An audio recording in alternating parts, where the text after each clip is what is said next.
Hello everyone, good afternoon. চলে এলাম তোমাদের সামনে আরও একটা নতুন রেসিপি নিয়ে। অথচ নতুন নয়, এটা সবাই মোটামুটি জানে, কিন্তু তার মধ্যেও খুব হালকা একদম মশলা ছাড়া একটা ইলিশ বেগুনের তরকারি আর কি। তোমরা দেখলে পরেই বুঝতে পারবে কীরকম কীভাবে করেছি। এটা ইজিলি সবাই যে কেউ পেরে যাবে, ট্রাই করতে পারো। আশা করি তোমাদের ভালো লাগবে।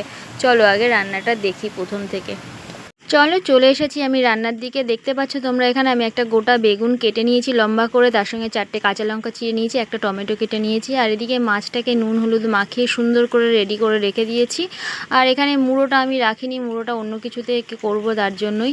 আর এখানে সবটা গুছিয়ে একবারে নিয়েছি, তোমাদের সঙ্গে কাটাটা শেয়ার করতে পারিনি, সরি।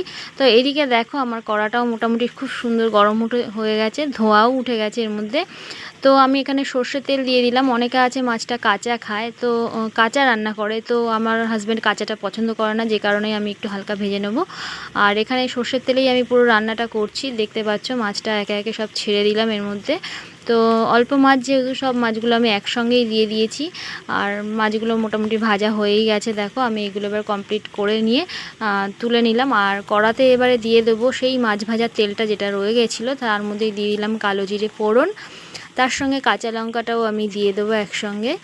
আর আলতো হাতে সুন্দর করে তুলে বেগুনগুলোকে একটু কম নাড়াচাড়া করে সুন্দর করে একটু ভেজে নিতে হবে, কেন এটা নাড়াচাড়া বেশি করা যাবে না, ঘেটে যাবে একবারে, তো নরম হয়ে যাবে আর কি। তো সেই কারণে আমি বেগুনটাও দেখো সুন্দর করে আস্তে আস্তে নাড়াচাড়া দিয়ে ভেজে নিলাম। তো তোমরা একবার ট্রাই করে দেখতেই পারো, কোনো রকম কোনো মশলা ছাড়াই খুব সুস্বাদু একটা খাবার। এখানে আমার বেগুনটা ভাজা হয়ে গেছে, তার মধ্যে গোটা টমেটোটা দিয়ে দিলাম। টমেটোটা দেওয়ার পর আমি আর বেশি নাড়াচাড়া করব না, কেন বেগুনগুলো আমার সুন্দর করে ভাজা হয়ে গেছে। আর তার মধ্যেই দিয়ে দিলাম হলুদ গুঁড়ো, পরিমাণ মতো লবণ। তা এটাই হচ্ছে আমার এই রান্নার মশলা, আর কোনো এতে মশলা যাবে না। আর দেখো মোটামুটি মশলাটা কষানো হয়ে গেছে, তারপরে আমি দিয়ে দেবো এর মধ্যে স্বাদ অনুসারে, মানে প্রয়োজন অনুসারে জল। আর জলটা আমি অনেকটা দেবো না, কারণ ঝোল আমি বেশি রাখবো না, সেই কারণে তোমরা দেখতেই পাচ্ছ কড়ার মধ্যে আমি কতটা জল দিয়েছি। তো এই আন্দাজ করেই তোমাদেরকেও দিতে হবে। আর ঝোলটা যখনই ফুটে উঠবে সেই সময় আমার মাছগুলো আস্তে আস্তে করে ছেড়ে দিতে হবে, আর বেশি নাড়াচাড়া করা যাবে না, বারবার একই রকম বলছি। তো একবার তোমরা ট্রাই করেই দেখতে পারো, আমার তো মনে হয় ভালো লাগবে, কারণ আমরা খুব পছন্দ করি এরকম টাইপের খাবার। এটা আবার সর্ষে দিয়েও করা যায় অনেকেই, সেটা আলাদা টেস্ট। তো মাছগুলো একটু ফুটুক, একটুখানি ঝোলটা ফুটবে মাছগুলোর সঙ্গে, এটা অ্যাডজাস্ট হবে স্বাদটা। তো এটা দেখো ফুটুক, তারপর আমি নামিয়ে নেব। তো দেখতে থাকো, আশা করি ভালো লাগবে।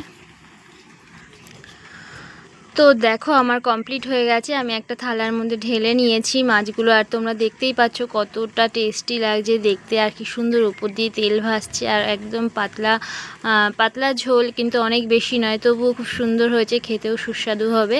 তোমরা একবার ট্রাই করে দেখো, আশা করি তোমাদের ভালো লাগবে। আর যদি আমার এই রেসিপিটা তোমাদের ভালো লাগে তাহলে অবশ্যই লাইক করো, কমেন্ট করো, চ্যানেলটিকে সাবস্ক্রাইব করে ভালোবাসা দিয়ে পাশে থেকো। আর ওপর থেকে আমি একটু হালকা সর্ষের তেল দিয়ে দিলাম, যাতে একটু ইলিশের মানে সর্ষের তেলটা খুব সুন্দর অ্যাডজাস্ট হয়।